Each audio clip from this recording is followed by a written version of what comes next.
Very nice to meet so many, or not so many, old friends. Not everybody's here, but also new acquaintances during this conference.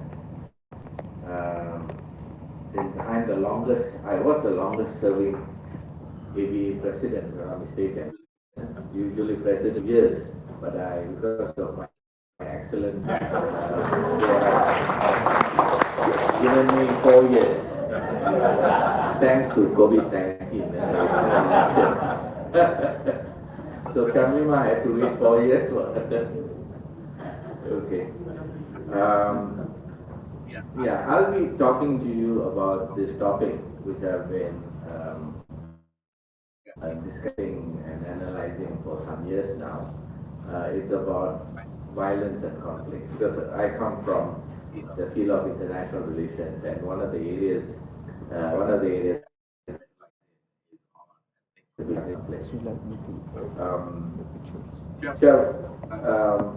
this has nothing to do with AI. I think we had enough AI for 1.5 days now. So I'm not going to talk on AI, but to make it relevant to the theme of the conference, I've included 2 slides at the end of this presentation with regard to AI. Okay?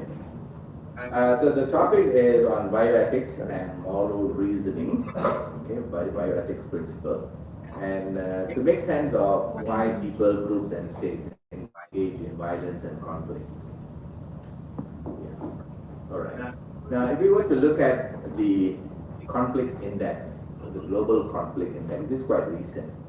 We find that in almost all countries we have some level of conflict, some level of crisis. It can be what we say latent conflict, the conflict within that does not manifest in violence. And we also have manifest conflict. It can be violence, but can be verbal as well. So there are different types of. I'm focusing more on the conflict of the states. Okay. All the countries will have some level of conflict with it. As long as you have borders, you have border conflicts. Yeah, as long as you have Professor Supachai, is it, from yesterday, he mentioned about the border is a process. Okay. So whether it's land border or maritime border or border divided by rivers or even air, okay, air border. So we call it ADIZ, Air Defense Identification System. So there are conflicts everywhere in the world, okay? And lately we have been talking about, after the COVID-19 pandemic, the heightened level of flashpoints in many parts of the world. Gaza is one good example, Ukraine, and also some skirmishes, border skirmishes here and there. So this is the world that we are living in now. And because of that, the level of deadliness and deadliness categories that used by this survey, you look at it, is deadliness, danger, diffusion, and fragmentation. Okay? There are many reasons for this. Basically, when states are unable to reconcile their differences, states' position and objectives are being challenged. As we know, whenever we talk about states, there's always this idea, the Hobbesian state idea of the state needs to be sovereign. So the idea of the state sovereign or leadership is there, sovereign is supreme. Then also the idea of borders, or what we call territorial integrity of borders. So that's the reason that we have fence borders. Borders are being, what do you call that, guarded and whatnot. So this is the idea of the state. So for them, if you challenge these 2 ideas, then there is problem, and they are willing to shed blood. Okay. So that's the point. That's the world that we are living in now. All right. There are also and some theories with regards to human being and violence. So my focus here is actually to look at the concept of violence from a moral reasoning point of view. And early thinkers like Thomas Hobbes and all that, they have come up with this violence is an absence of whenever there is no concept, then there is violence. social orthodox, violence is a, sorry, what did I have? Violence, I've not been too violent. Violence. AI is working.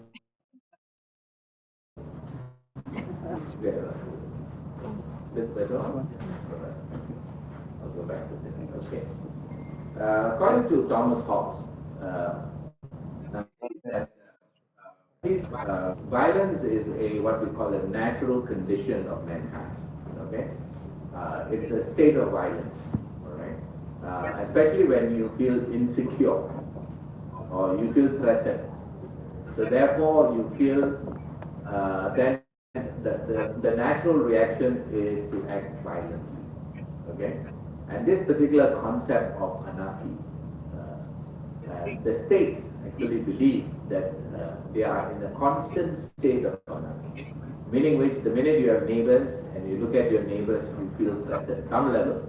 Either the threat is real or maybe the threat is only perceived, but there is some level of fear. And that happens. That's the reason that you have military, you have SOEs and all that. The other, okay, for Hobbes, the Levitian model essentially looks at monarchy as an ideal form of government, essentially, and gives personal liberty in exchange. So humans are expected to give up their personal liberties in exchange for protection from the state. And the ruler is actually, or the government is actually ruled by a powerful sovereign. Just bear with me with this. Okay. The second philosopher is Rousseau. Okay.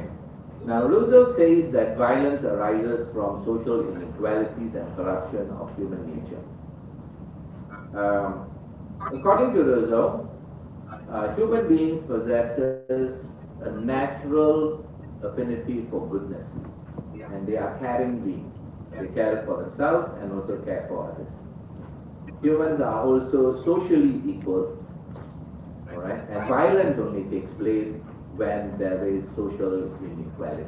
And now, whenever the social inequalities can be in the form of economic inequalities, and also in the form of dignity, human dignity, or also in the form of political dignity as well. Nietzsche, on the other hand, says that the will to power as a fundamental force can lead to violence. Okay. According to Nietzsche, humans are born with an innate will to incarnate. It is very natural for human beings to have that will of power. It strives to grow, seize, and becomes dominant. According to Nietzsche, that this idea of willing to power is not from any morality or immorality, okay, but is actually the essence of life. So they live in, it's very natural for them to will power. Simone Weil says that spirituality and existential damage caused by violence. Okay. So according to her, if humans are to imitate God, okay, they must renounce all power and autonomy.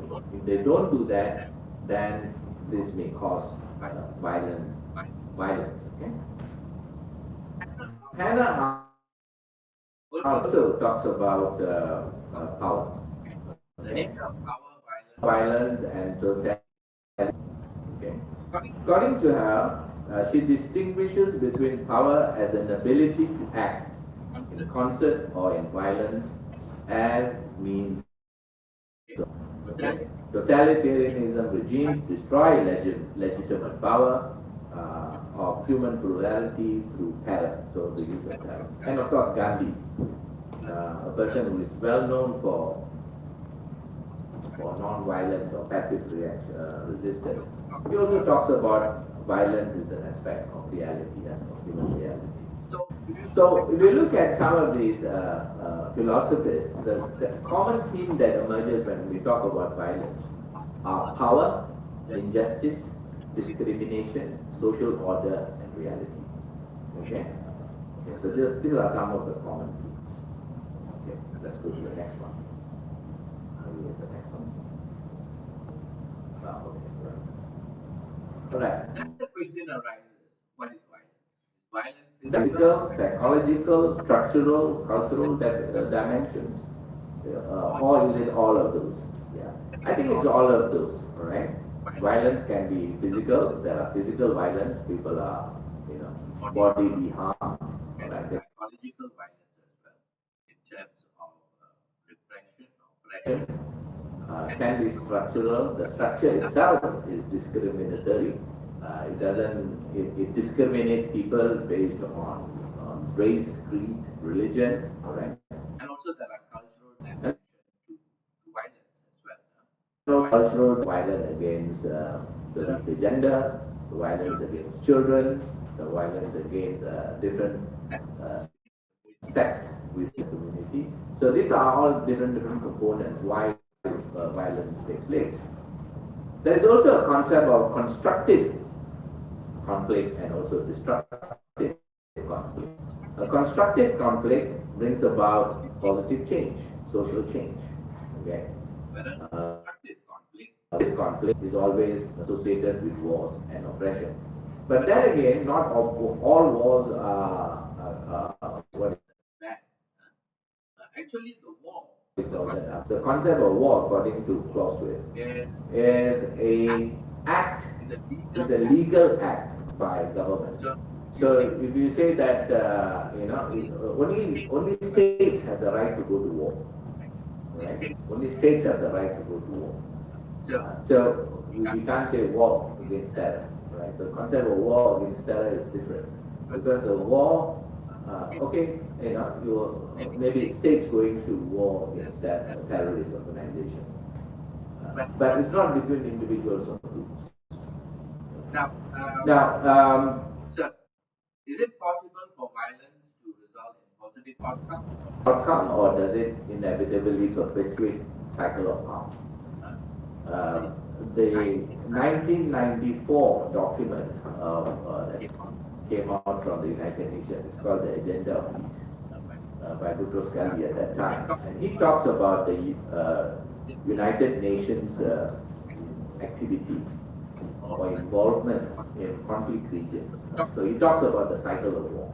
The war begins and it germinates and it becomes full-blown, and conflict resolution methodology comes in, and there will be some period of peace. Then again it goes back, all right, if it is not controlled. So cycle of harm or cycle of conflict. Correct. The world is characterized by power struggle, inequality, and how do we cultivate cultures of non-violence. This is a major question that we talk about. In my area, in strategic studies, where we always talk about security with regard to insecurity. We talk about security with peace. All right, it's a flip side of the coin. One, we look at security as what is the problem. Insecurity, what are we supposed to do in order to manage and how do we maintain that studies. Okay, right. So the next question is conflict a necessary component of progress, or is it unavoidable consequence of a defective system? These are some of the philosophical questions that we need to address when we talk about violence and man. Okay. Then, is violence inherent according to human nature? Okay, the state of nature, or is it a learned behavior influenced by culture, society, and culture? This can go both ways. And if you look at modern conflicts, all right, conflicts can come out from many aspects. All right, it can come out from individuals. If you look at an individual level, okay, it can come out from incompatible goals can come out of hatred, come out of hatred, xenophobia, can come out of the sense of discrimination felt by certain groups, right, that lead to tension. right?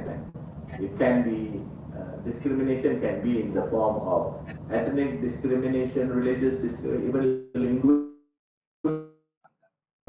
right? There's also a linguistic So social tension can lead to component, social conflict when then diplomatic management.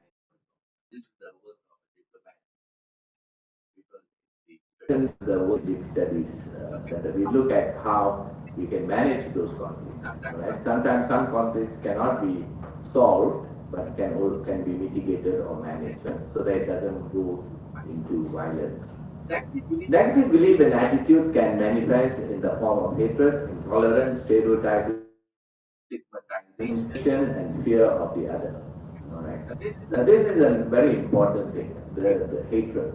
Why is it so difficult to solve the Arab-Israeli problem, the Palestinian problem? because Because this conflict has gone on, especially especially in what we call a protracted conflict, a conflict which is goes, many incidents have taken place over a slightly more than half a century. you find that it will be It's difficult to bring parties together on a negotiating table because there's so much of hatred, correct? You cannot have that much of hatred and still negotiate, all right?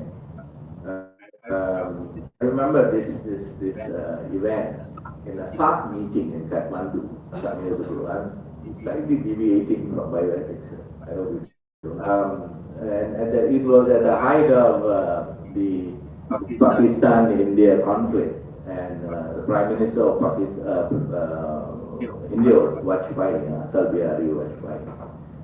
And President Musharraf of Pakistan decided to extend an olive branch. That means not actually a branch, but an offer of peace to Vajpayee. Vajpayee said, being a poet himself, he said that you cannot talk and shoot at us at the same time. And that's a concept. All right. So in order peace action, an initiative shown that you are actually willing, you are a willing party for the peace process. So a lot of things, intolerance, stereotyping. if you come from a certain background, like for example, then you behave If you come from in such a way, stereotyping, and this is very bad. come from South Asia, you have certain behaviors, so therefore, you don't like that behavior, or if you come from certain other countries, you have certain specific traits of behavior. So this kind of stereotyping will be a cause of violence. Okay. The present conflict resolution methodologies are quite less effective. I would argue that. If not, much of the conflict. So come back to moral reasoning. Why is it important when we talk about conflict resolution and moral reasoning? Because it boils down to the idea of how do you feel about any problem, okay? What stops you from engaging in violence, okay? Like for example, if you go somewhere, you throw rubbish, like for example. What stops you from throwing rubbish, right?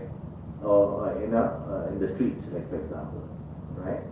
Right. So what is that? What is that? Is it ethics? Is it morality? Is your own, your own foundation of feeling that you think that is a wrong act, and therefore it is not beneficial, it is harmful for the environment.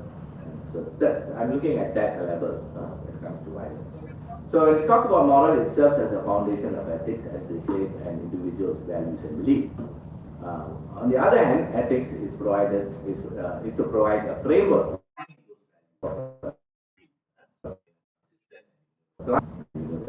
accepted.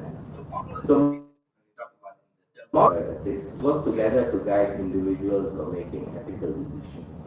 Okay? So if you are engaging in war, why do you need to engage? What stops you from expressing anger. Anger is a natural phenomenon. What stops you from expressing that anger? Okay. All right. What is common morality may be defined as a set of norms that all persons share. But this brings down to another problem in bioethics, as what Professor Sora in his opening address. You talk about moral imperative. Am I right? You talk about moral. Yeah, the AI through you. Okay. Now, when you talk about moral imperative, what is moral imperative? All right. So it is right, that compels a person to act because it is the right thing to do. Okay, because it's the right thing to do, or not to act because it's not the right thing to do. So having said that, now what compels you? That compels you, all right? So, but this set of moral imperative changes from one person to the another, all right? Of course, we talk about universality of principles, but having said that, it also differs on certain aspects. Like, for example, which one is important?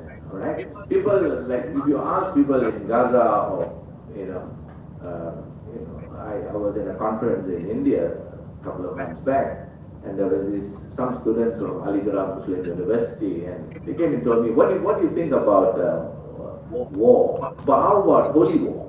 All right, all right. How do you justify that? Okay. So even moral imperative. So even what is your moral foundation? It can be religious based, it can be societal based, right? Or it can be, but then again, it comes in contradiction with what we call commonality of value, right? So universalism has always been challenged, even SDGs, as mentioned by some of the lecturers yesterday. Also said that it is the concept of universalism has always been challenged. Okay. Okay. Now let me go on to the concept of moral justification, right? Still in this topic. Okay. Now, moral justification of violence. All right. Can violence be justified? Okay. So there are some philosophical traditions, just called the just war theory. All right. It was articulated by early thinkers, Saint Augustine, Aquinas, and all that. They are that violence under certain condition, all right, under certain condition, and they came out with this theory called the just war theory. I think I have also a paper on this on your publication title. Okay, so what is a just war theory? That's another question. Okay, a just war theory says you need to make it difficult for states to wage war. Okay? Because the Second World War, during the Second World War, there's the realization that it's so difficult to stop states from waging war, waging total war. And the Second World War is the war that resulted in destruction, resulted in lives and properties. So the thinkers of the United Nations at that time, right, they were thinking that, okay, how do we do this? Right? So they took this idea of a just war concept, and they said that we need to make it difficult for states to wage war. So what they do is they put these three principles. Okay, just at Bellum shows that that's the beginning of war. Before you go to war, you need to justify that there is a reason for you to engage in violence. Right? You need to justify that all the peaceful means or resolution, peaceful activities have already been resorted, and you have exhausted all those things. Okay? You have to justify not only to your own people but also to the international community why you are engaging in violence. Okay?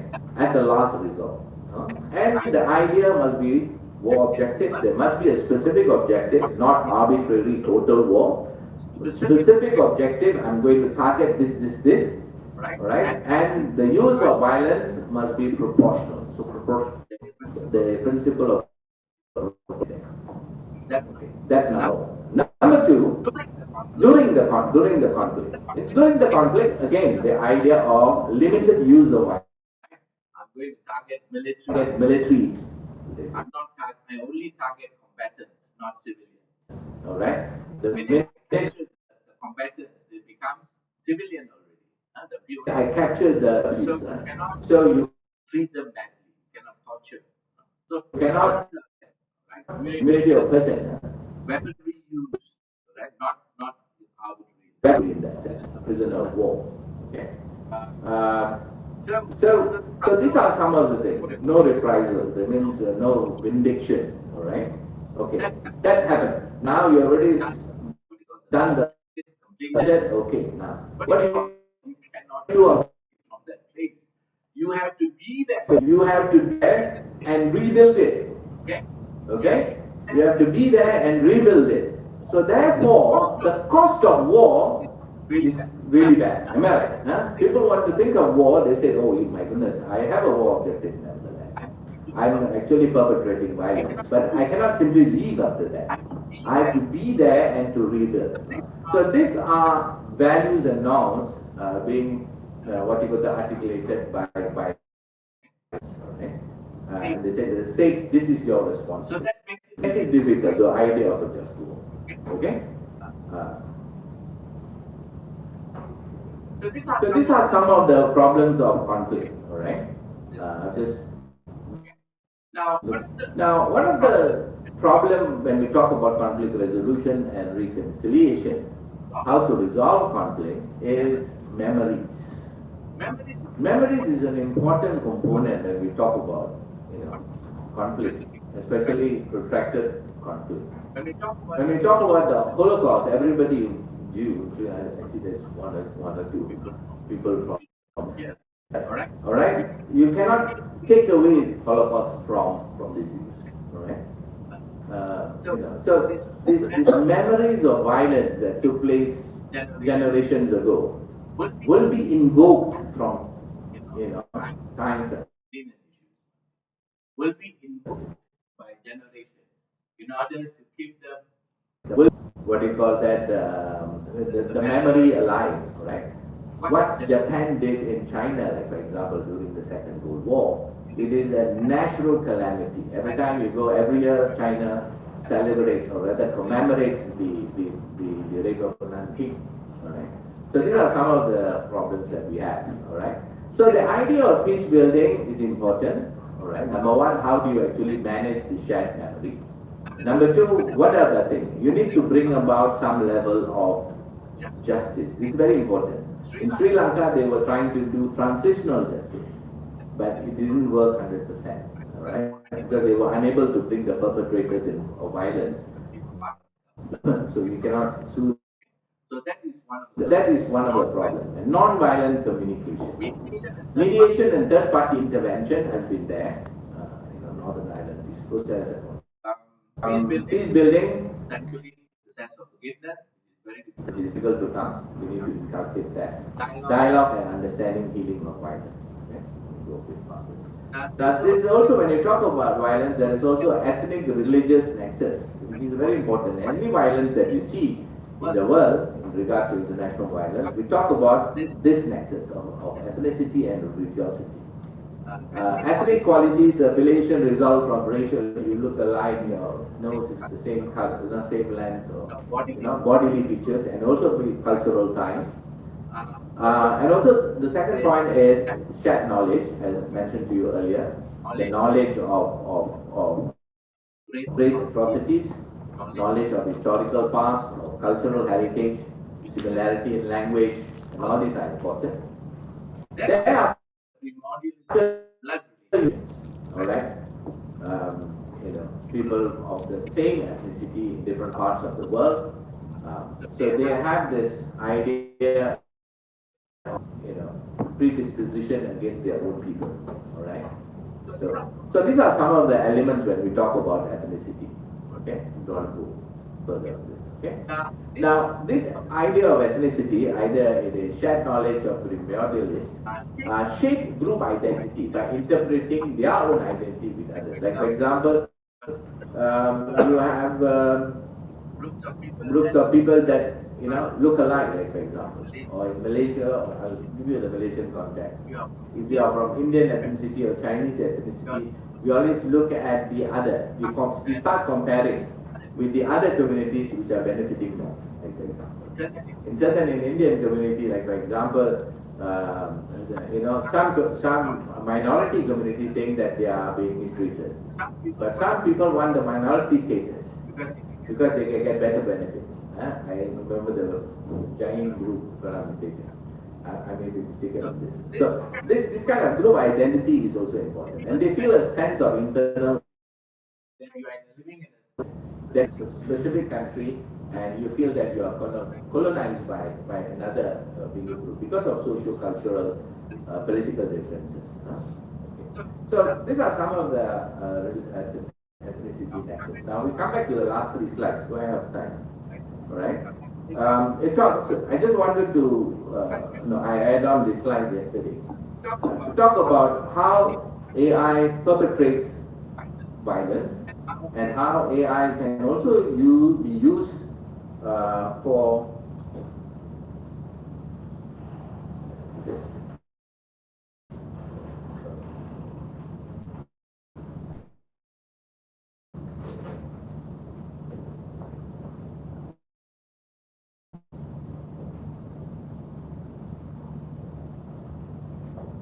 Okay.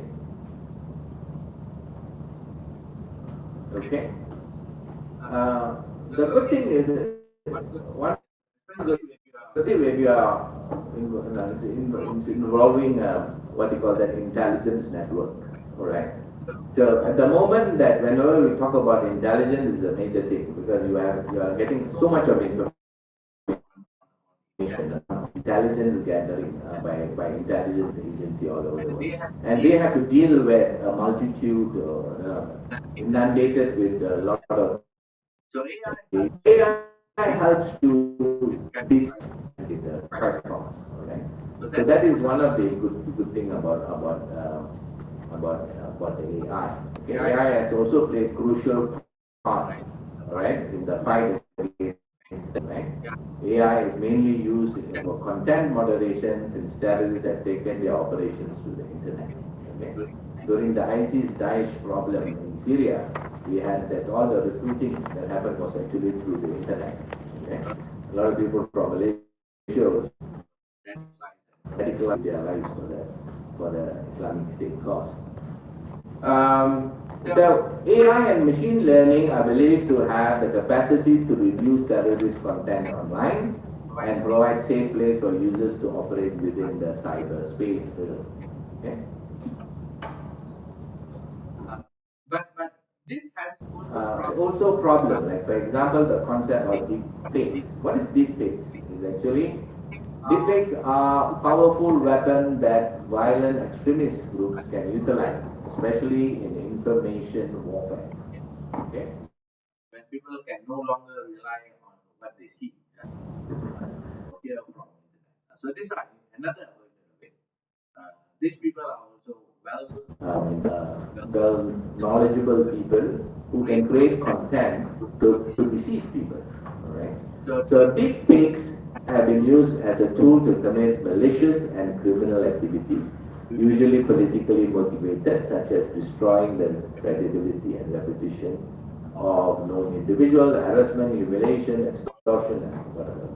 Okay? This can lead to social unrest and political instability. So this is the flip side of AI and violence. Alright. There is also what we call a double-edged sword for AI in violent terrorism. Okay? Now, it's also easy for terrorists or violent groups, okay, to accessing critical data. And this attack has become increasingly challenges for intelligence agencies. Okay. Now, in fact, the terrorists or terrorist groups, the radical groups, are early adopters of the new technology, and especially in regions where data laws are not there, are not effective. Digitization is not governed or regulated. Okay. Like for example, the ISIS group within ASEAN countries have utilized unmanned aerial vehicles to conduct surveillance and reconnaissance. Okay. The move from real life terror operation to online environment is to be expected given the borderless and anonymous nature of the internet. Okay, so in order to address that, the intelligence agency, the government, whichever company that's doing it, must be one step ahead. Okay, and how to manage this radical content. So it's not only physical, but also gone into the real. And usually one of the things of the power of AI and internet is the concept of lone wolf radical. You can be radicalized, all right? It can be one incident somewhere and you are living in a different corner of the world, but you can easily radicalize. People, okay, I'll stop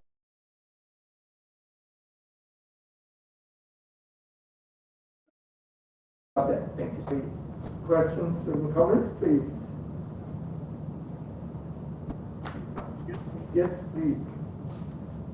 Hello, Glenn. Yeah, maybe just some comments because when I was listening to the presentation, I think another thing that is pretty much prevalent today with regards to war and conflict is like in the case in the Philippines, there are a lot of what we call this keyboard warriors, wherein there are groups of people disseminating, I don't know if it's valid information about something. So I think the thing is that those people nowadays are being affected not only physically but also mentally. A lot of us even have mental health problems because of the things that we read in social media. And with regards to the fake news in the Philippines, also pretty much although there are some people who use AI to really generate fake information, there have been also some students which are already looking for ways to automatically determine or identify fake news based on various sources. So it's not just really more of the physical violence that we are being experiencing throughout the times, but nowadays it's really more on the mental side of things. Thank you. I agree with you.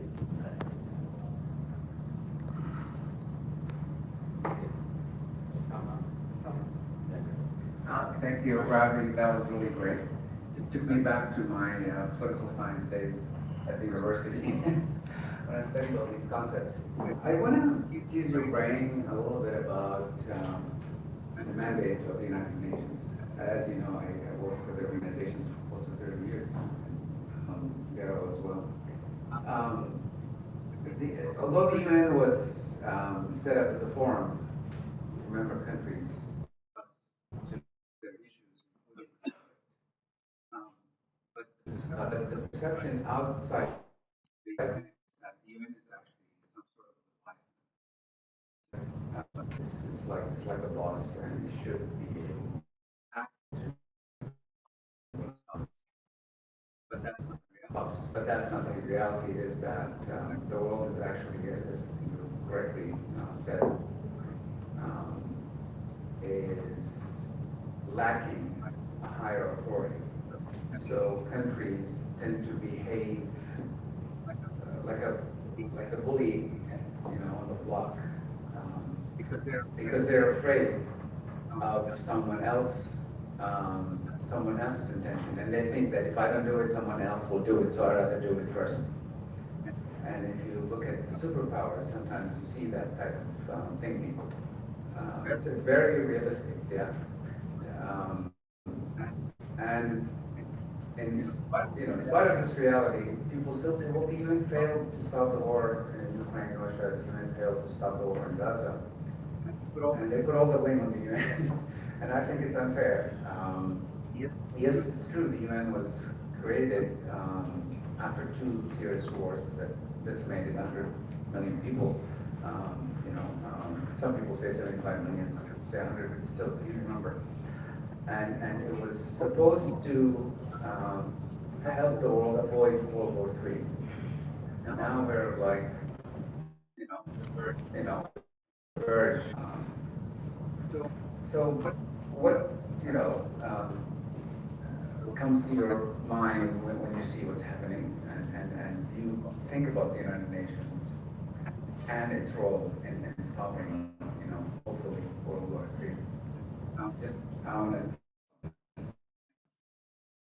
Yeah. Rightfully said. So, the UN was actually a creation of the victors of the Second World War. So if you look at the Security Council as well, it is not equally an equal representation Competition of the world. Yeah, I think India should be there. population of not there. But But having said that, uh, the greatest contribution of the United Nations is the idea of multilateralism and the values of multilateralism, the need for countries to come together to talk based on norms and values, right? So I think the major contribution of the UN or the multilateral system is the inculcation of the idea of good behavior of a state. In order for you to be of to have respect for international law, respect for systems, respect for ethics of the world, the environment. So, the whole idea of the Universal Declaration of Human Rights, the 48, or the UN Convention on Covenants of Torture, or the, on environment, on human and all these would never come about rights, all the countries only rely on bilateral. all right? So So, multilateralism may be the UN so level much or more on the geopolitical yeah, we have done quite well in terms of managing. little There is no war, all right? There have been some skirmishes within Thailand and Myanmar, border skirmishes here. But we have successfully evaded major conflicts by way of adhering to some of the principles. The Treaty of Amity and Cooperation that talks about non-silliness, So I think these are some of the processes of regionalism. It's also another multilateral platform in order to inculcate the idea of togetherness and to have some level of commonality. So I think that is a major contribution with regard to the role of the multilateral system to manage.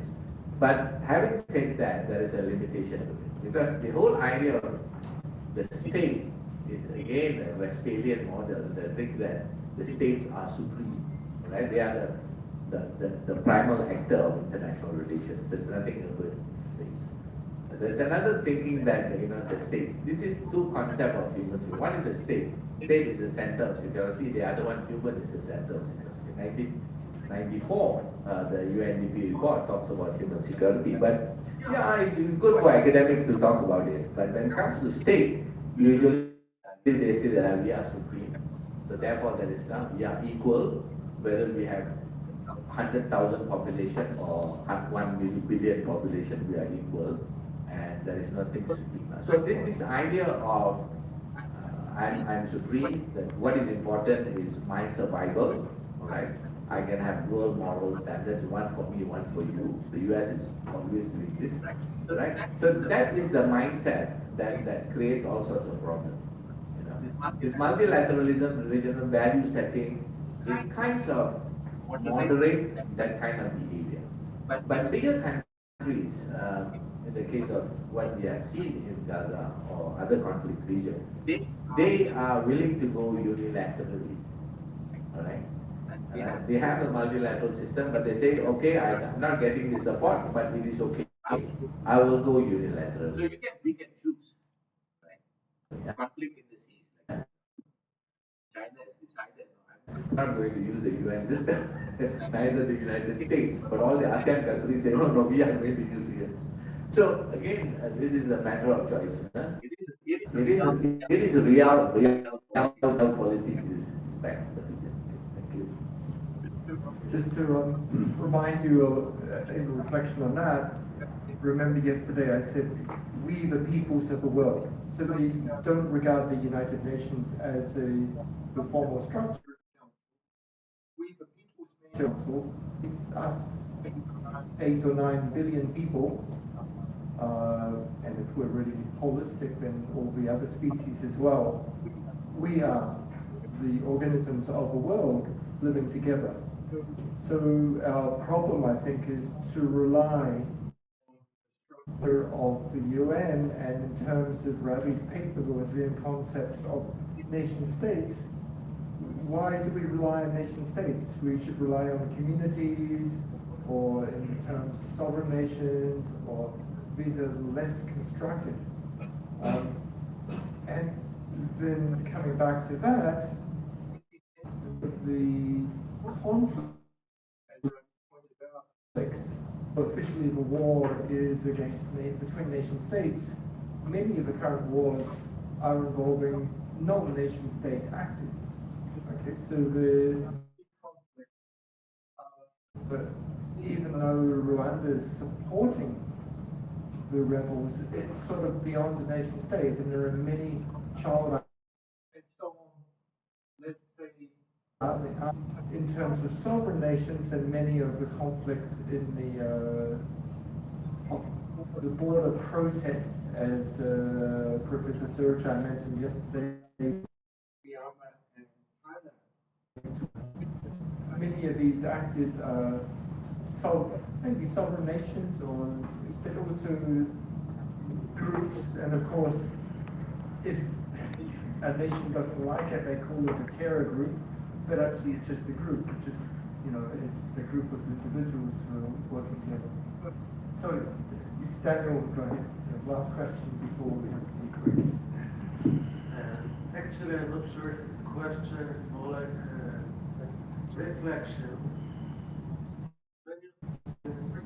First of all, thank you very much for a really deep and thorough analysis, discussion into the sources of violence, and you mentioned the concept of remembrance, especially with regard to mentioned the Chinese remembering the Japanese. So I was thinking that actually in Israel we have no sense of animosity against the Germans.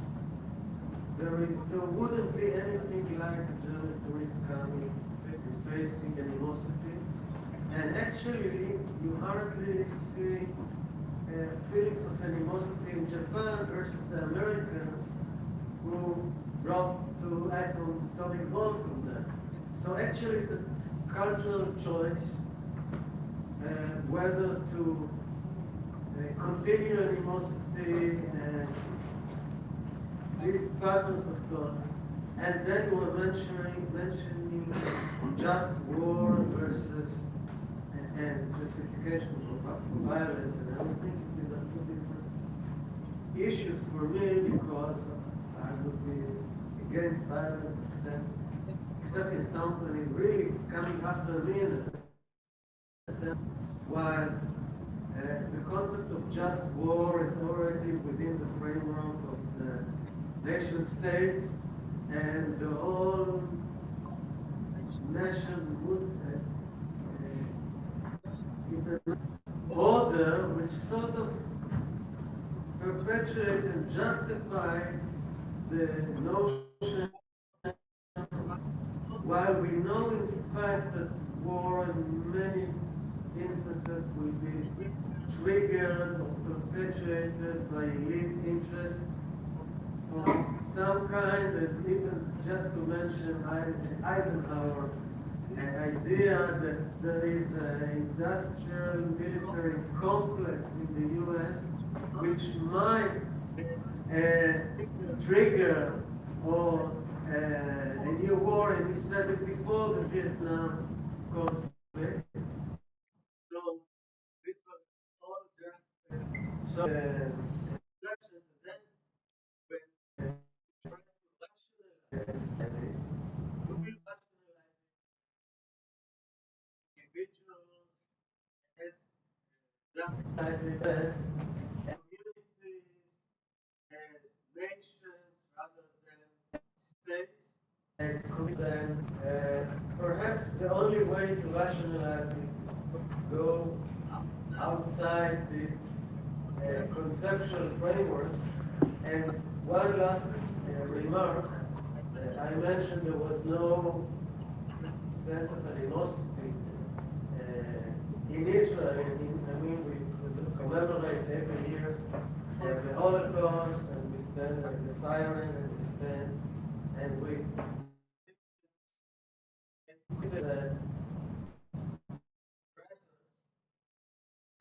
that I always used to say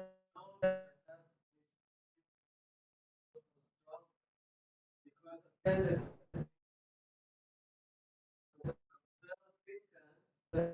I know I wasn't normally there was no other signs of my generation trauma until October 7th, 23, when I got a strict message, we're coming after you and your family. Because what happened in this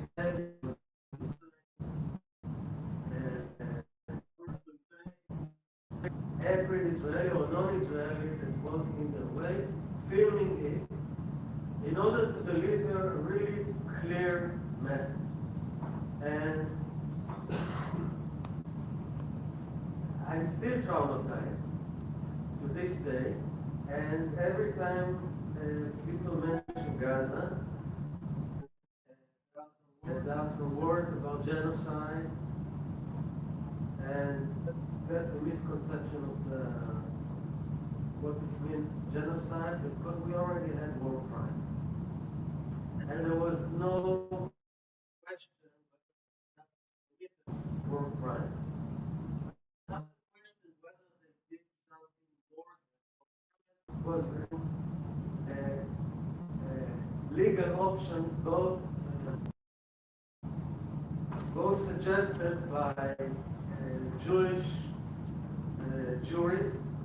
Both came from Lvov, which was formerly Poland, and then taken by the Soviet Union during World War II, and then taken by the Germans, and again by the Soviets, and now it's in Ukraine.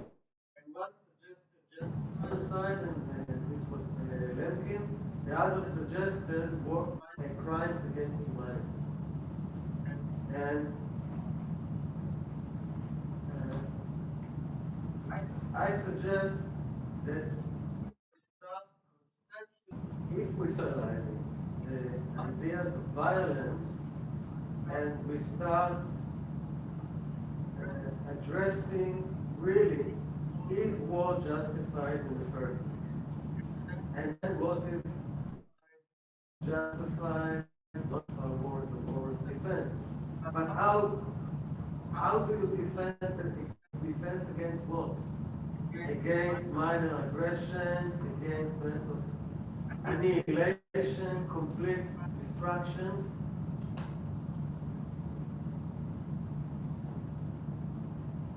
From my perspective, any violence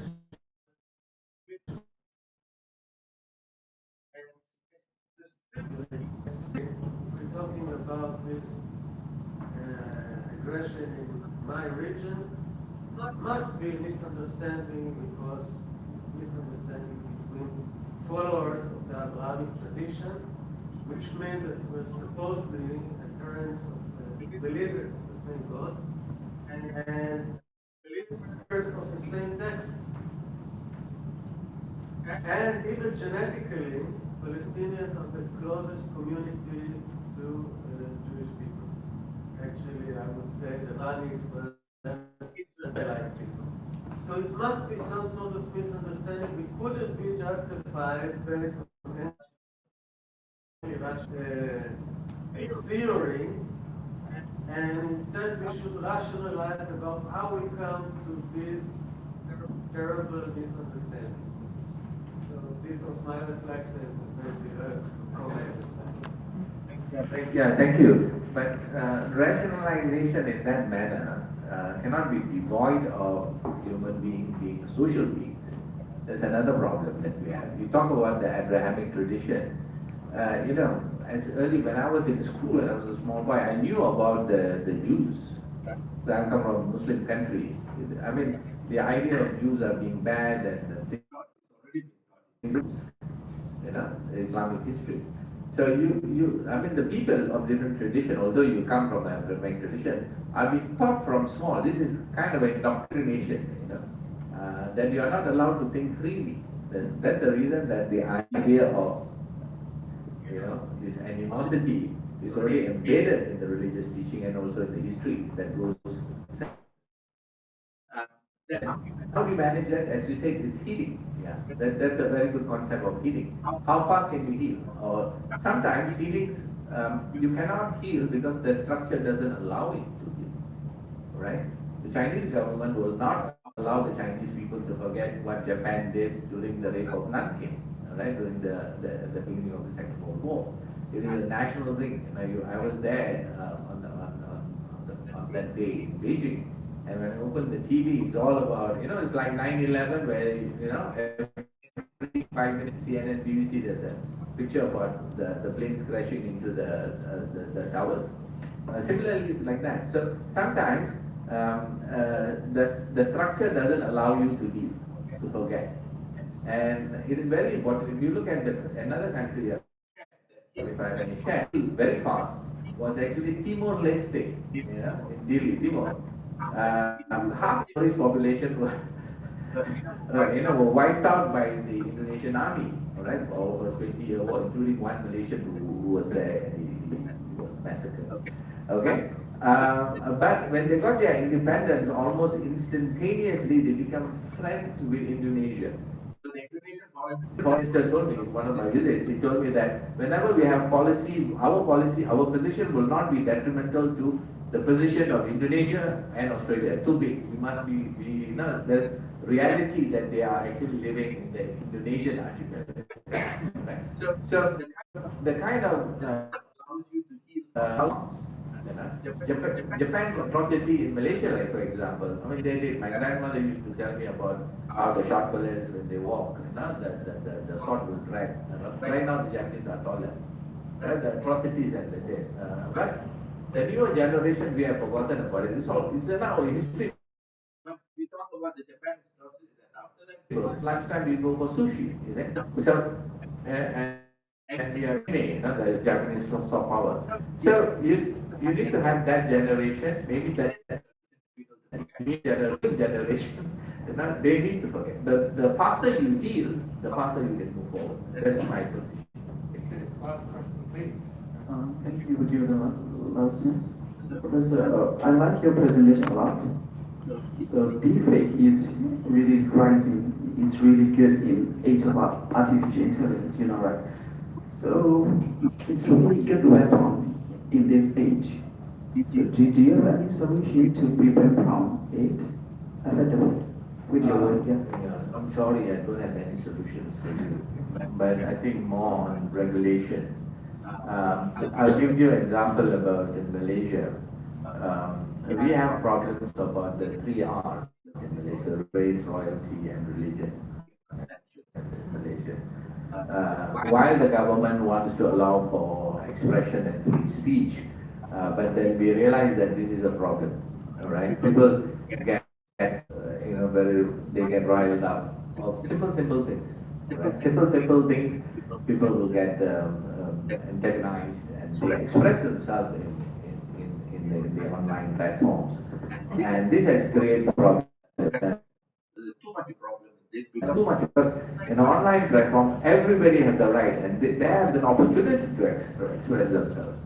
All right, and when all these different ideologies or different point of view, especially when it comes to religion, it can flare up very easily. It can flare up into some violent action and all that. So I think this is something that we need to manage. Regulation is important, right? It doesn't happen in Singapore though. Right?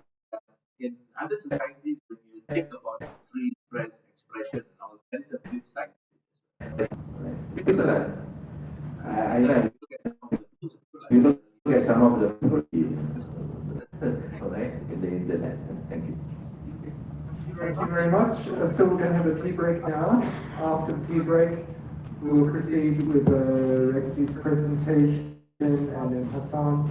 As I mentioned, if you just came in, we have some extra time in the afternoon, so that's why the agenda will probably be shifting several papers through. That's why we'll follow the break time so that we have a lunch with a kind of good time.